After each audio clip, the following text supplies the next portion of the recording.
shocked yet. They brought a fake map cutting 50 feet straight into my driveway, then claimed it was already filed. Power went out, I fired up the generator. They tried yanking my gate with an F350, I yanked back with a logging winch.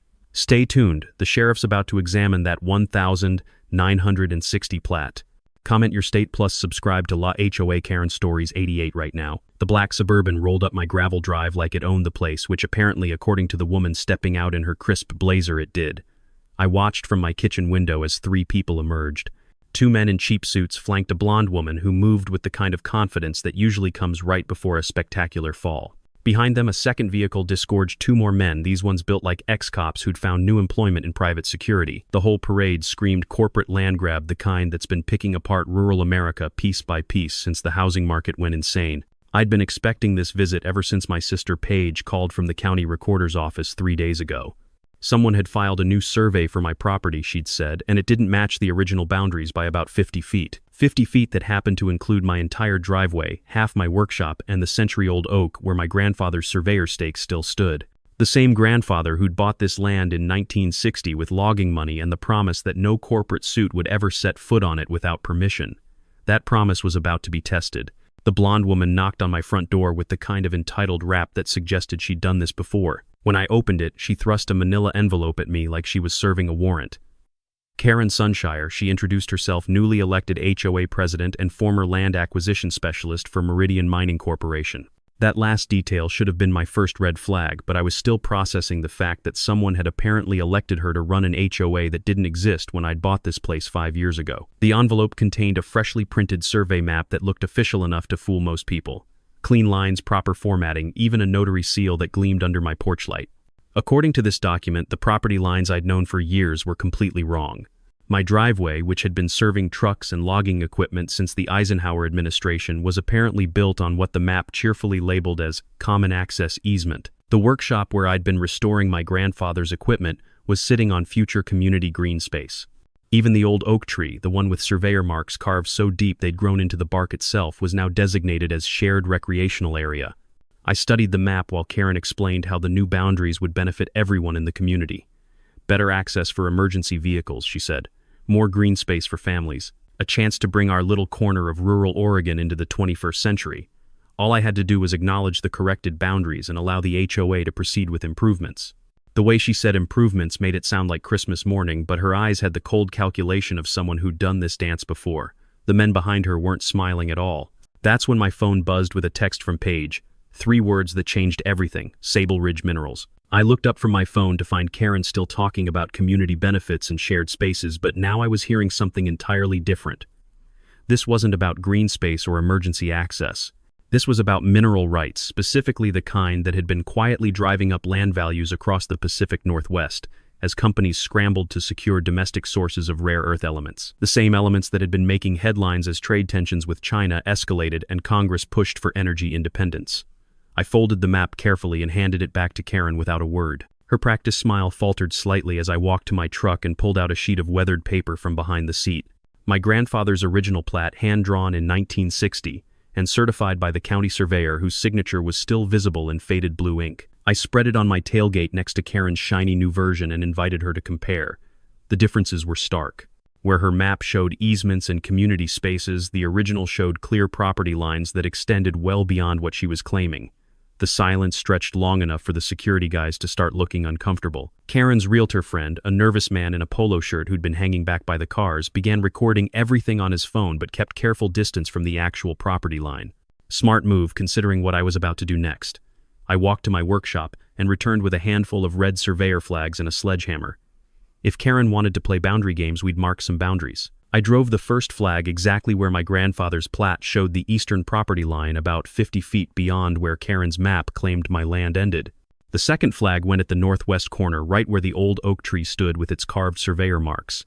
Each flag I planted was a declaration, a line in the sand that said this far and no further. Karen watched with growing agitation as I methodically marked the true boundaries, her security team shifting nervously as they realized they were standing well inside private property. The final flag went right at the edge of my driveway, exactly where both the 1,960 plat and my deed said the public easement ended and my land began.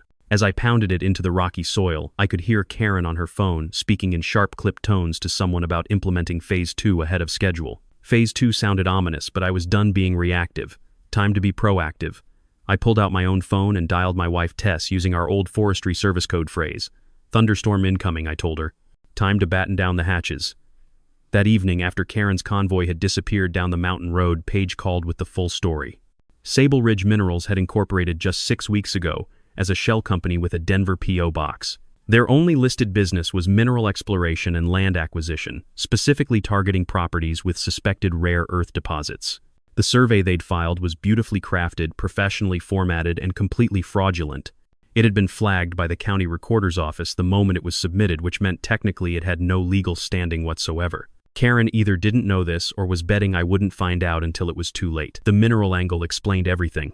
The Oregon Department of Geology had recently updated their maps showing potential rare earth deposits throughout the Cascade foothills areas that had been largely ignored until supply chain disruptions made domestic mining profitable again. My property sat right on top of what geologists euphemistically called a promising formation, the kind that could be worth millions to the right company with the right access. All they needed was to establish legal grounds for entry, and a fraudulent easement survey was apparently their chosen method. I spent the rest of the evening reviewing every document related to my property, cross-referencing the original plat with current county records, and building a timeline of exactly when and how Sable Ridge had tried to steal 50 feet of my land. By midnight, I had enough evidence to file charges, enough documentation to prove fraud, and enough motivation to make sure Karen's little land grab became the most expensive mistake she'd ever made. But first, I needed to prepare for their return visit because, according to Paige's insider information, they weren't done trying. My phone buzzed with a final text from Paige just as I was heading to bed. "They'll be back tomorrow night," she warned, "and this time they're bringing more than just paperwork. Get ready to document everything because we're going to need video evidence of whatever they're planning." I set my phone aside and walked to the window, looking out at the red flags barely visible in the darkness. 50 feet didn't sound like much until someone tried to steal it from you. Then it became worth fighting for, no matter what it took. Tess had turned our basement into something that would make FEMA jealous within 12 hours of my call. 20 years of wildfire communication experience had taught her that when trouble comes to rural America, you either prepare properly or get rolled over.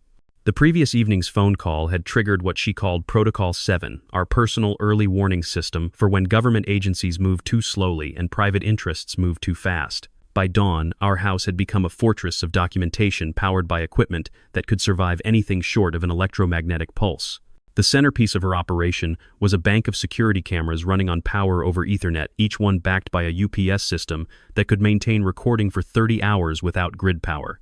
She'd positioned them to capture every angle of approach to our property, with particular focus on the red flags I'd planted along the disputed boundary line. Each camera was synchronized to GPS timestamps and automatically uploaded footage to cloud storage in real time, creating an unalterable record of everything that happened on our land. The system was overkill for most situations, but Tess had learned during fire season that documentation saved lives when authorities needed to assign blame. The secondary setup impressed me even more. She'd installed a public address system with speakers mounted under the eaves of our front porch, powerful enough to be heard clearly at the property line, but directional enough to avoid bothering our distant neighbors. A weather-resistant strobe light joined the PA system connected to motion sensors positioned along our driveway. The whole array could be triggered manually from her command station or automatically by anyone crossing our carefully marked boundary lines. It was like having our own personal air traffic control tower, except instead of guiding planes, we were preparing to guide trespassers straight into legal trouble. But the real genius was in the details Tess had learned from coordinating helicopter drops during forest fires. She'd set up tripwires along the property line, nearly invisible fishing lines stretched between posts at ankle height. Anyone crossing our boundary in the dark would trigger LED markers that would light up in sequence, creating a clear trail of evidence showing exactly where and when someone had entered our property. The tripwires were connected to silent alarms in our basement command center, giving us advance warning without alerting the intruders that they'd been detected. Every element was designed to be completely legal, thoroughly documented, and absolutely devastating in court. The weather forecast added another layer of complexity to our preparations. A Pacific storm system was rolling in from the coast, bringing heavy rain and the kind of wind that made power lines dance like jump ropes. Rural Oregon's electrical grid had been increasingly unreliable as extreme weather events became more frequent, a problem that had been getting worse since Congress started debating infrastructure spending versus deficit reduction. The irony wasn't lost on me that while politicians argued about investing in power grid resilience, actual Americans were installing their own backup systems just to keep the lights on during storms. Tess had anticipated the power problem with characteristic thoroughness. Our backup generator, a diesel beast my grandfather had used for logging operations, sat under a weatherproof cover behind the workshop. She'd tested it that morning and the sound had been satisfyingly intimidating, a deep rumble that announced we weren't depending on anyone else's infrastructure to defend our land. The generator could power everything we needed for a week, including the industrial floodlights she'd positioned around our yard. If Karen's people wanted to play games in the dark, we were ready to light up the night. Around sunset, I started the live stream from our command center, titling it Property Line Defense Real-Time Legal Documentation. Within minutes, viewers began filtering in, mostly neighbors and friends who'd heard about our boundary dispute through the rural grapevine. The chat filled with messages of support and advice, along with a few legal experts who volunteered to help interpret what we were documenting. The stream served multiple purposes. It created additional witnesses to whatever was about to happen. It provided real-time legal advice from knowledgeable viewers, and it established a timeline that would be impossible to dispute in court. The first vehicles appeared just as the rain started, in earnest headlights cutting through the darkness like searching fingers. This time, Karen had brought a bigger team, 2 SUVs, a pickup truck, and what looked like a contractor's van filled with equipment. I counted at least 8 people as they gathered at the edge of our driveway, their voices barely audible over the sound of rain on our metal roof. Through the security cameras, I could see them pointing at our red boundary flags and having what appeared to be a heated discussion about how to proceed. That's when our tripwire system earned its keep. The first person to cross our property line triggered LED markers that lit up like a runway, clearly showing their location relative to our posted boundaries. The motion sensors activated simultaneously, triggering our PA system with a pre-recorded message that Tess had crafted for maximum legal protection. "You are currently trespassing on private property," her voice announced clearly. "This area is under video surveillance and your actions are being live-streamed. Please return to the public easement immediately." The live-stream chat exploded with comments as viewers realized they were watching a real-time property dispute unfold. Karen's response was to send her security team forward with bolt cutters, apparently deciding that removing our gate was preferable to respecting our property rights. The 2 ex-cops moved with military precision, one covering while the other approached the chain-link gate that marked our driveway entrance. They were wearing tactical vests and carrying what looked suspiciously like sidearms, a level of escalation that turned our property dispute into something much more serious. The livestream viewers immediately began demanding that someone call the sheriff, while others offered real-time legal advice about documenting armed trespassers. The storm chose that moment to intensify, as if nature itself was taking sides in our boundary dispute. Wind gusted across our property with enough force to bend the old oak tree, while rain hammered everything with the kind of intensity that made normal conversation impossible.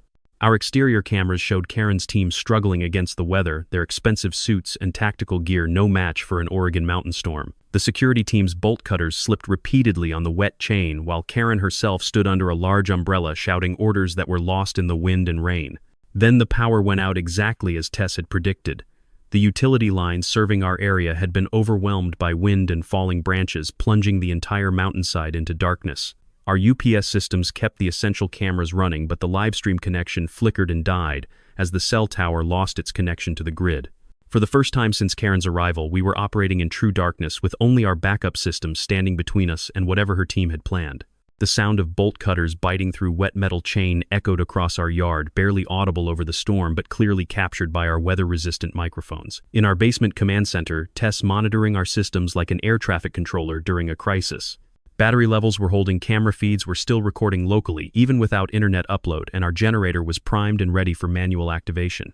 The LED tripwire markers were still functioning, creating an eerie constellation of lights that marked the exact positions of everyone who had crossed our boundary line. Each light represented evidence of trespass documentation that would be admissible in court regardless of whether our internet connection survived the storm. The sound of our gate chain snapping was like a starting gun for whatever came next. Through our infrared cameras, we could see Karen's team moving onto our property in force, no longer bothering with legal pretenses. They spread out across our yard with the kind of coordination that suggested this wasn't their first illegal entry, some heading toward the workshop, while others approached the house itself. The live stream might be down, but our local recording systems were capturing everything, creating evidence that would either vindicate our property rights or document the theft of our land in real time. The darkness that had seemed like Karen's advantage became her downfall the moment I flipped the red switch my grandfather had installed for logging emergencies. The diesel generator roared to life with a sound like mechanical thunder, its deep rumble cutting through the storm as cleanly as a chainsaw through pine. Suddenly, our entire property blazed with light from industrial flood lamps that had once illuminated midnight logging operations, turning our yard into something brighter than a football stadium. Karen's team froze like deer in headlights, their night vision equipment useless against the sudden glare, their tactical advantage evaporating faster than morning mist. The security team's response confirmed everything I'd suspected about their professionalism and judgment. Instead of retreating to regroup, one of them drew his sidearm and fired 3 quick shots at our warning siren, apparently believing that silencing our alarm system would somehow restore their element of surprise. The shots echoed across the mountainside like firecrackers, but more importantly, they created evidence of armed assault on private property. The brass casings scattered across our gravel driveway would become Exhibit A in what was rapidly escalating from trespassing to multiple felonies, each shell casing representing another year of prison time for whoever had authorized this operation. That's when Karen made the decision that would define the rest of the evening. Instead of cutting their losses and retreating, she ordered her team to back their F-350 pickup truck up to our damaged gate and use the vehicle's towing capacity to rip the entire gate assembly out of the ground. The truck was a massive diesel beast, the kind of vehicle that coal-rolling enthusiasts use to intimidate environmentalists and demonstrate their contempt for fuel efficiency standards. Under normal circumstances, it would have made quick work of our gate, but these weren't normal circumstances, and Karen had severely underestimated both my preparation and my grandfather's legacy equipment. The F-350's diesel engine roared as the driver gunned it in reverse, its oversized tires spinning for purchase on the rain-soaked gravel. The truck's chrome bumper gleamed under our floodlights as it lined up with our gate posts, while someone attached a heavy chain between the vehicle and our fence. For a moment, it looked like simple physics would win 3 tons of modern truck versus a chain-link gate that had been installed when gas cost 30 cents a gallon. The engine noise escalated to a mechanical scream as the driver prepared to gun it forward, confident that superior horsepower would solve their access problem. But my grandfather hadn't been a logger for 40 years without learning a few things about leverage and mechanical advantage. Hidden beneath a tarp behind our workshop sat his old logging winch, a massive steel device designed to drag 1,000-pound logs up mountainsides that would break lesser equipment. The winch was anchored to a concrete foundation that went 6 feet deep installed, with enough holding power to resist forces that made Karen's F-350 look like a toy truck. I'd connected the winch cable to our gate assembly that afternoon, creating a mechanical standoff that would test whether modern horsepower could overcome old-school engineering. The result was spectacular in its predictability. As the F-350 lurched forward with maximum power, the logging winch held our gate in place with the inexorable strength of mountain geology. Instead of ripping our fence apart, the truck found itself in a mechanical tug-of-war against equipment designed to handle forces beyond anything a pickup truck could generate. The F-350's rear tires dug deeper into our gravel, spraying rocks and mud in all directions while the winch cable hummed with tension but refused to yield. The truck's engine reached a howling crescendo as the driver realized he was losing a battle against physics itself. Karen appeared in our floodlight glare like a theatrical villain, her expensive umbrella bent by wind and her professional composure finally cracking under pressure. She approached our front porch with the kind of aggressive body language that suggested she was accustomed to intimidating people into compliance, but my public address system meant I could respond to her threats without opening my door, compromising my defensive position. When she demanded that I release her vehicle immediately, I invited her to examine the documents under my truck's hood, specifically the certified copy of our 1,960 property plat that established our legal boundaries beyond any reasonable doubt.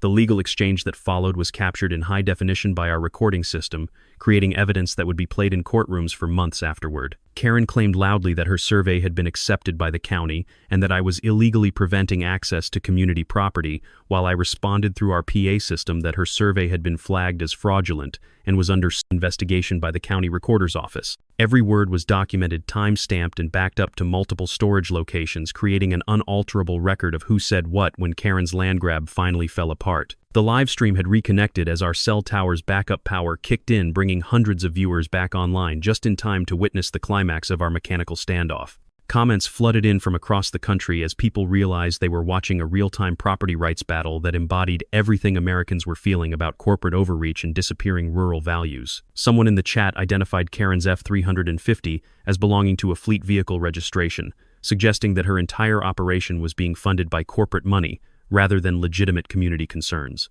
The sound of approaching sirens cut through the storm noise like salvation itself, echoing off the mountainsides as emergency vehicles made their way up our access road. The sheriff's department had finally responded to the multiple calls from livestream viewers, though they were having to navigate around a massive pine tree that had fallen across the road exactly where the county line met our private access drive.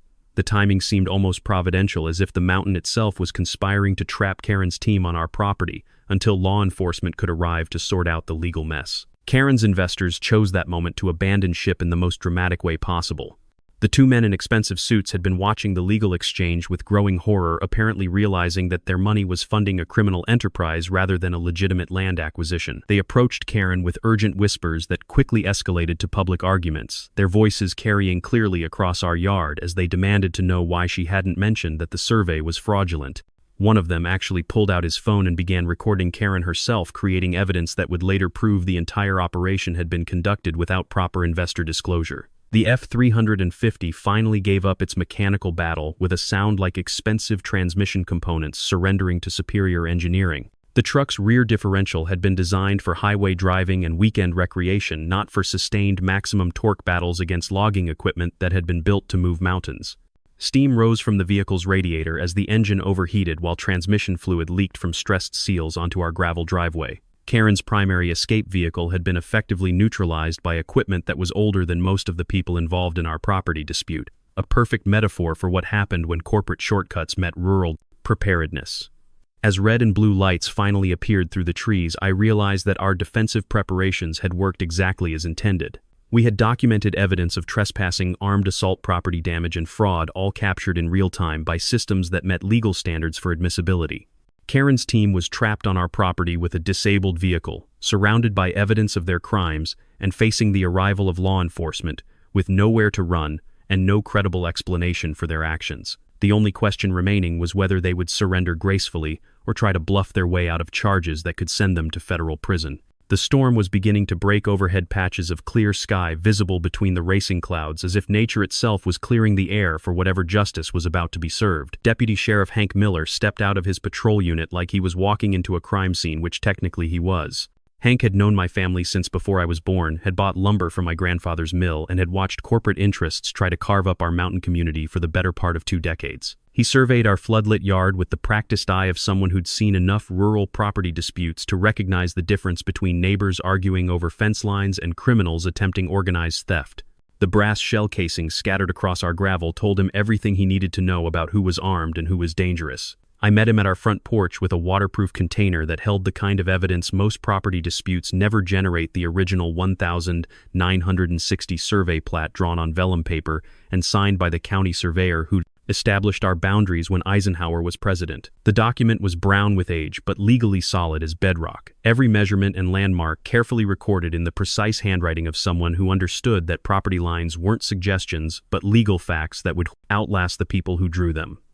Next to it, Karen's fraudulent survey looked exactly like what it was: a modern forgery designed to steal land through paperwork rather than honesty. Hank spread both documents on the hood of his patrol car under my LED spotlight, comparing measurements and landmarks with the methodical patience of someone who'd learned that rural justice moved at its own pace. The differences were stark enough to see without surveying equipment. Karen's map showed easements in community property where the original plat clearly established private boundaries, discrepancies that represented either massive surveying errors or deliberate fraud. When Hank asked Karen to explain the differences, her response about updated methodology and modern standards sounded increasingly desperate, as she realized that legal authority wasn't impressed by corporate buzzwords.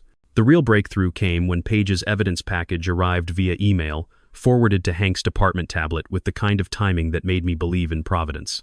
The county recorder's office had prepared a comprehensive file showing that Sable Ridge Minerals survey had been flagged for verification the moment it was submitted, that the company itself was barely 6 weeks old with no geological survey credentials, and that the notary signatures on Karen's documents belonged to someone whose license had been suspended for fraud in Colorado 3 months earlier. Every piece of Karen's legal foundation crumbled under official scrutiny, revealing the entire operation as an elaborate confidence game targeting property owners who might not have access to county records. Karen's investors completed their transformation from partners to prosecution witnesses with remarkable speed once they understood the scope of the fraud they'd been financing. The two men in expensive suits produced their own documentation showing that Karen had represented herself as conducting legitimate land acquisition for mineral exploration, not fraudulent easement claims for property theft. Their investment contracts specifically prohibited any illegal activity, giving them legal grounds to recover their money and criminal motivation to cooperate with law enforcement. The paper trail they provided would eventually lead investigators to similar schemes across 3 western states, turning our property dispute into evidence for a federal fraud investigation. The weapons charges against Karen's security team were straightforward enough to process on-site, since discharging firearms on private property without owner consent constituted multiple felonies under Oregon law. Hank collected the brass shell casings as evidence while explaining to the ex-cops that their concealed carry permits didn't authorize armed enforcement of fraudulent legal documents. The irony wasn't lost on anyone that men who'd once sworn to uphold the law were now facing prison time for violating property rights they'd been hired to respect. Their personnel files, which Paige had somehow acquired through her government connections, showed disciplinary actions for excessive force and constitutional violations that explained why they'd been available for private security work. But the moment that defined the entire evening came when Hank activated his vehicle's PA system and formally announced the charges against Karen's entire operation: conspiracy to commit fraud, filing false documents with government agencies, armed trespass, and attempted theft of private property through deception. Each charge carried significant prison time, and together they represented the kind of federal case that district attorneys use to establish reputations for protecting property rights against corporate abuse. The live-stream audience erupted in celebration as Karen was handcuffed next to her disabled F-350, the visual symbolism perfect for everyone who'd watched corporate interests try to steamroll rural America. The community response revealed something deeper than simple satisfaction with justice served. Messages poured in from across Oregon and beyond as word spread through social media about property owners who'd successfully defended their land against fraudulent corporate seizure. Similar stories emerged from viewers whose families had lost property to questionable surveys, eminent domain abuse, and legal manipulation that favored deep pockets over clear titles. Our successful defense had become a symbol for everyone who felt that ordinary Americans were losing ground to systems designed to transfer wealth from individuals to corporations through legal technicalities. The environmental implications added another layer of significance that resonated with current national debates about energy independence versus environmental protection. Karen's mineral exploration claims highlighted the tension between domestic rare earth mining and groundwater protection issues that had been dominating headlines as Congress debated infrastructure spending and supply chain. Security.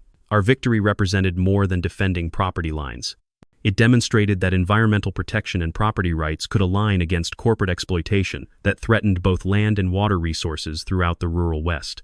Local news crews arrived just as Hank was loading Karen into his patrol car, their timing perfect for capturing footage that would eventually reach national networks covering corporate fraud and property rights issues. The visual of a defeated HOA president being arrested next to expensive vehicles disabled by grandfather's logging equipment became an instant metaphor for authentic American values defeating corporate pretension.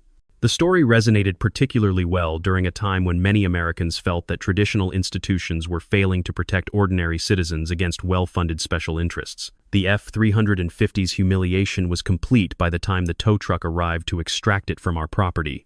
The expensive pickup that had been brought to intimidate us into surrender was hauled away on a flatbed, its transmission destroyed by a logging winch installed before most of the people involved in our dispute had been born. The mechanical metaphor was perfect old-school American engineering and preparation, defeating modern corporate shortcuts and intimidation tactics. The image of that tow truck disappearing down our mountain road became one of the most shared photos on social media, symbolizing what happened when authentic rural values met synthetic corporate aggression. As the last of the law enforcement vehicles departed our property, leaving us alone with our floodlit yard and rain-soaked evidence flags, I realized that our property dispute had become something much larger than defending 50 feet of driveway. We'd accidentally created a template for how ordinary Americans could resist corporate land grabs using legal preparation, community support, and the kind of mechanical resourcefulness that had built rural America in the first place. The livestream had connected us with thousands of viewers who understood that property rights weren't just about land ownership, but about preserving the independence that made American communities possible. The storm had passed overhead, leaving clear skies, and the kind of mountain silence that made every sound carry for miles. Our red boundary flags were still standing exactly where I'd planted them, marking lines that no fraudulent survey would ever move again. But more importantly, we'd proven that corporate money and legal manipulation could be defeated by ordinary citizens, willing to prepare properly and fight back with documentation, community support, and the mechanical legacy of previous generations who'd faced similar challenges and won. The morning sun rising over the Cascade Mountains felt different after our nighttime victory, warming coffee-scented air that carried the fresh smell of rain-washed pine instead of diesel exhaust and corporate desperation. I stood on our front porch watching steam rise from the gravel, where Karen's F-350 had torn up our driveway, evidence of a battle that had ended with justice served and property rights protected. The red surveyor flags marking our true boundaries stood straight and proud in the morning light, no longer defensive markers but symbols of successful resistance against corporate theft disguised as community improvement. Paige called before I'd finished my first cup of coffee, with news that transformed our tactical victory into complete legal vindication. The district court had issued an emergency injunction against Sable Ridge Minerals and any affiliated entities, declaring their fraudulent survey legally void and prohibiting any future attempts to claim easements or property rights based on fabricated documentation. More importantly, the court had ordered the immediate freezing of all corporate assets pending a full investigation into what prosecutors were calling a multi-state property fraud scheme. Karen's attempt to steal our land had collapsed so completely that it was legally erased as if her fraudulent claims had never existed. The federal investigation moved with unusual speed once investigators realized the scope of Karen's operation across the western states. Similar fraudulent surveys had been filed in Colorado, Montana, and Northern California, all targeting rural properties with suspected mineral deposits and absentee or elderly owners who might not have resources to fight back. The pattern was clear enough to justify RICO prosecution for organized fraud, turning Karen's property theft scheme into a federal case that would result in decades of prison time and complete asset forfeiture. The money trail led back to offshore accounts that investigators were tracing through shell corporations designed to hide the true source of funding. Our community's response revealed the deeper significance of what we'd accomplished during our property dispute. Neighbors who'd been suspicious of outsiders claiming community authority suddenly understood that Karen's HOA had been a complete fabrication designed to provide legal cover for property theft. Eli Ramsey, who'd initially supported Karen's claims about improved community standards, organized a volunteer crew to help repair our damaged gate and clear the fallen tree that had helped trap her team on our property. The contrast between authentic community cooperation and Karen's manufactured authority couldn't have been clearer. The environmental victory proved even more significant than our personal property rights success. County officials used the fraud investigation as grounds to establish a conservation easement over the entire watershed, protecting groundwater resources that supplied drinking water for 3 rural communities downstream from our property. The easement specifically prohibited any mineral extraction or industrial development that might contaminate aquifers already stressed by climate change and increased demand from urban growth. Karen's attempt to open our land for mining had inadvertently triggered environmental protections that would preserve the area permanently. But the most satisfying justice came when the court ordered the creation of an environmental education fund using assets recovered from Karen's fraud scheme. The Mercer Environmental Engineering Scholarship would provide college funding for local students pursuing careers in environmental protection and sustainable resource management, ensuring that future generations would have the education needed to recognize and prevent similar corporate schemes. The scholarship represented everything Karen had tried to destroy: community investment in young people, environmental stewardship, and the kind of practical education that prepared citizens to defend their homeland against exploitation. The broader implications of our victory resonated far beyond our mountain community, as news of successful resistance to corporate land grabs spread through social media and rural networks. Property owners across America were dealing with similar pressure from shell corporations, using fraudulent surveys, questionable eminent domain claims, and HOA schemes designed to transfer private property to corporate control. Our documented success provided a template for legal resistance that emphasized preparation, community support, and the importance of preserving historical property records that established clear boundaries beyond corporate manipulation. The realtor who'd recorded our entire confrontation surprised everyone by voluntarily providing his footage to investigators, explaining that he'd initially believed Karen's claims about legitimate community improvement but had become suspicious when she'd insisted on proceeding despite obvious legal problems. His recordings provided crucial evidence for prosecution while demonstrating that even people initially drawn into Karen's scheme could recognize fraud when it became obvious. His cooperation helped investigators understand how Karen had recruited support by misrepresenting her intentions and hiding the true scope of her mineral extraction plans.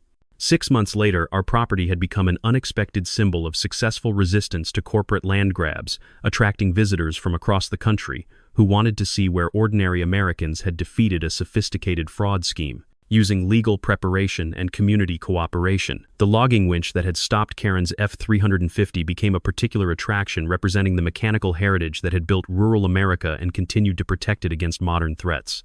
Tour groups often asked to see the original 1960 plat that had provided our legal foundation, understanding that historical documentation remained the strongest defense against contemporary fraud. The long-term changes in our community reflected deeper shifts in how rural Americans were responding to corporate pressure and environmental threats.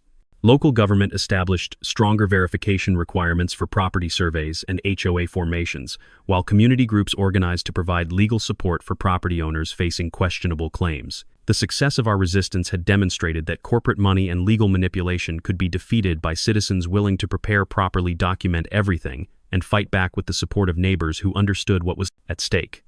Standing on our property line where the red flags still marked our true boundaries, I realized that our victory represented something larger than defending 50 feet of driveway against fraudulent claims. We'd proven that authentic American values could defeat corporate deception, that community cooperation could overcome individual intimidation, and that the mechanical and legal heritage of previous generations provided tools for protecting the independence that made rural communities possible. Our successful resistance had become part of the ongoing story of ordinary Americans refusing to surrender their homeland to forces that valued profit over people and exploitation over stewardship. The mountain silence that surrounded our property carried sounds of genuine community prosperity, neighbors helping neighbors, children learning respect for the land, and the quiet satisfaction of people who'd proven that corporate power wasn't inevitable when citizens were willing to stand together and fight back with preparation, documentation, and the kind of mechanical resourcefulness that had always defined American independence. This story represents more than just one family's victory over corporate deception. It demonstrates how ordinary Americans can protect their communities by combining legal preparation with traditional values and mutual support. The Mercers' success proves that authentic resistance to exploitation requires both individual determination and community cooperation, showing us that our homeland's future depends on citizens willing to defend it against forces that profit from our division and powerlessness. Every story in the Laho Karen Stories 88 archive reveals different strategies for protecting what matters most to real Americans. From HOA schemes to corporate fraud, these documented victories provide inspiration and practical guidance for anyone facing similar challenges. The evidence is clear: when prepared citizens stand together, they can defeat any force that threatens their independence, their property, and their way of life. Subscribe to La HOA Karen Stories 88 and explore our complete collection of justice-served, resistance rewarded, and communities protected through the courage of ordinary people refusing to surrender their American heritage.